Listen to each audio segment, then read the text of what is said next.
That was a car. Welcome to the road to excellence with Strunky. This is the T110E4, my brand new tier 10 tank destroyer of the American Tech Tree. And I got my hands on it, and I had a great start with it, but then I just started noticing the accuracy was pretty horrible, so I put cola on it, and I think it's pretty necessary to do so, because otherwise this thing will just not... It will just bum you out missing those shots with your .34 accuracy. And with the cola I got .33, and I think that's just the just enough what you want to have with this tank, because this tank, even though it looks armored, is actually very, very badly armored. The cheeks on the turret are bad, the lower plate is bad, and unlike the T110E3, the cupola is actually a very thin weak spot as well, so just the whole front is filled with weak spots. So you don't really want to play this tank aggressively, even though a lot of people do advise you to do so. But I personally do not feel comfortable in the front line with this tank. I actually play it more like a glass cannon-ish tank. And I also have binos equipped together with a gun rammer and vents. But maybe I'll swap the vents out for a gun laying drive, who knows. We get in the forest here, see an IS-7 side, and get a nice shot in the side as well, and lit him on fire. He extinguishes and he's tracked. I have no idea why he isn't repairing, but maybe I took out his ammo rack or something. Take a second shot, kill him. Now the reload time on this tank is pretty long. It's like 14.5 seconds, and that's with cola as well, a gun rammer and the vents. So yeah, pretty slow reload. Yeah, so I was talking about the armor. The armor is pretty thin, so you just don't really want to be aggressive in this thing, and that's what I try to do. Maybe if you're against low tier opponents, so tier 9 medium, no, not even tier 9 mediums, but if you're facing tier 8s, then yeah, you can pretty much play like heavy. But tier 9 and 10, I don't really feel comfortable playing against those close range, so I just see this thing as a glass cannon that can pretty much have occasional troll bounces, but it's not that often. Aim down at the side of this E4, 711 damage done. Now, since this is a high caliber tier 10 tank destroyer, there's also pretty nice usage of the high explosive damage shells. You have 1100 damage with 90 millimeters of penetration. That's pretty much enough to pen a lot of sides of tanks, you know? So don't really feel afraid to bring a couple of extra HE shells. I'm kind of thinking of bringing some more, but at the moment I haven't really put them to a lot of use. But there are a few moments that I had my 1100 damage rounds with a single shot. Maybe even here I could have used some, but whatever. So we've pretty much taken care of the whole forest, and knowing my team and knowing my tank, I'm a bit slower. I'm not that slow as a Jagdpanzer 100 or anything, but this thing is gonna lag behind all the medium tanks and the grill that are pushing the south flank right now. Weirdly enough, I spot the grill and do some assisting damage, but he's not even in my view range, so what's up with that? No logic in that.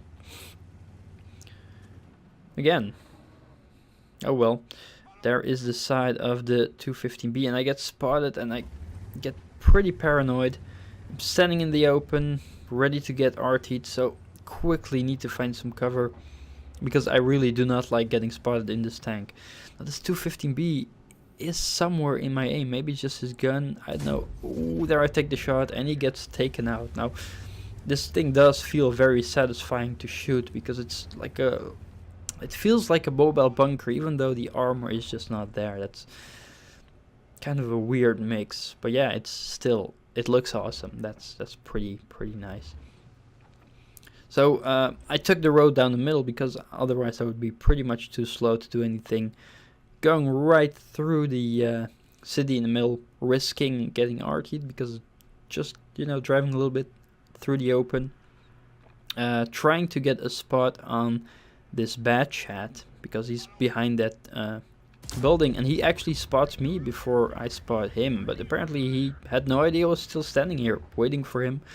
And well, the bad chat is a very dangerous target, so pretty important for me to take care of that tank, because the autoloaders can shred me apart very quickly if they try to.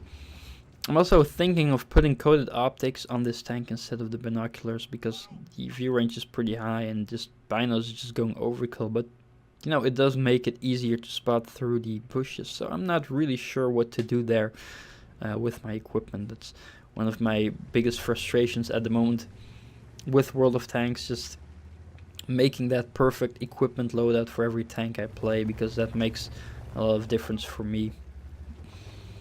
Now this bad chat, I think it's the bad chat spotting me again, and yes, there he is, nailing me in the side, only damaging my tracks, shooting another one in me, actually damaging me. I see that AMX-50B's turret and well 295 pen, which is very, very nice on this tank. That's, I think, the key point of the American TD is the awesome penetration, 295.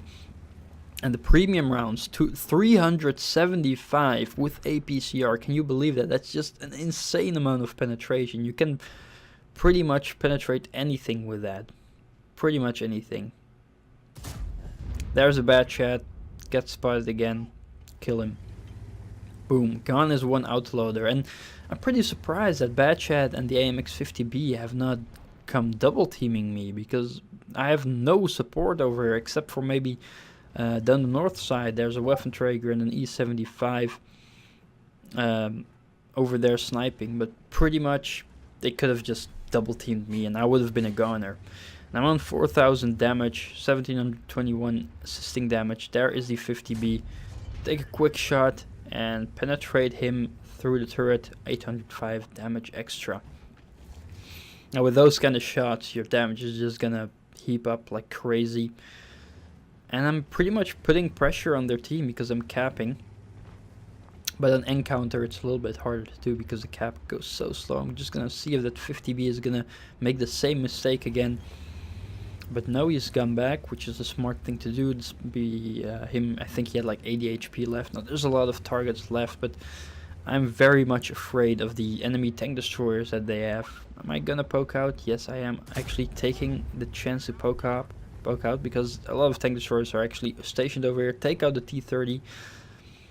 The Jaeger is over there, and I'm also afraid of the artillery. That's probably my biggest threat at the moment. As Yak Panzer E100, is he gonna get spotted? Oh, nice side shot. Yes, I hit him. Very nice. Almost on 6,000 damage. Still putting cap pressure on him, and very surprised I have not been damaged by artillery. And here it is, the RT shot. And I think he took out my driver. Yes, my driver, and I instantly heal him with my med kit. And the Conqueror gun carriage takes out the E4. But because of the RT hitting me, the cap has been reset, and I'm pretty hungry for more damage because, you know, I'm thinking, okay, this match is going pretty well, and just capping it out, you know, I'll just put myself in target for the artillery, so someone might come spot me or whatever. So, you know, I really want to do more damage in this thing. Let's see if I can do so. So Jaeger T26 T62A, sorry, is in trouble. Shoot him, and wow, I'm actually very surprised that shot penetrated, you know, because it looked like it was heading through the tracks or something. And I'm on 5 kills as well. Now there's a GW Tiger, almost loaded, almost aimed, and I shoot, and the E75 takes the kill. And you can see I'm a bit disappointed because in the chat I write those dots because I was hoping for at least E75 to at least have some respect for me pretty much carrying this match. Maybe, you know, giving me that Top Gun medal, that would be nice, because it's a bit more special on tier 10. But alright, let's have another chance, because I'm not sure. Let's see if that E75 actually has aim. No, I don't think he has, because there's a building in the way. So this M53 is all for me, and boom, I take him out. That's my 6th kill in tier 10 with the T110E4. 6,674 damage. It's not that special. It's not like a 10k game, but it is pretty nice match for a tier 10 tank destroyer. especially with the extra assisting damage that I did. So yeah, let's take a look at the after battle results, shall we? Here we are at the after battle results, and thank you. That was an ace tanker, and I'm very happy to get those on my tier 10 tanks. Also got Spotter, which is pretty funny since I'm a tank destroyer. Spotter, okay, and also like I said, with not a lot of armor, so mostly I'm not really aggressive, but I just had to because I do have that turret and flanking ability with the turret. Bruiser, Duelist, Fire for Fact, High Caliber, Tank Sniper. See, that's kind of weird. Tank Sniper and Spotter in one match. Okay. And Top Gun, yeah. Very much like my Top Guns on tier 10. They feel a lot more special than a Top Gun on most other tiers, especially lower tiers. Pretty much the lower you go, the less special it is, I think. Yeah. 6,674 damage done, 1,299 base XP, just one short of 1,300. And our T62A did a massive carry as well. Together, 4,938 damage, and he actually had 2,217 spotting damage as well. Nice base XP for him.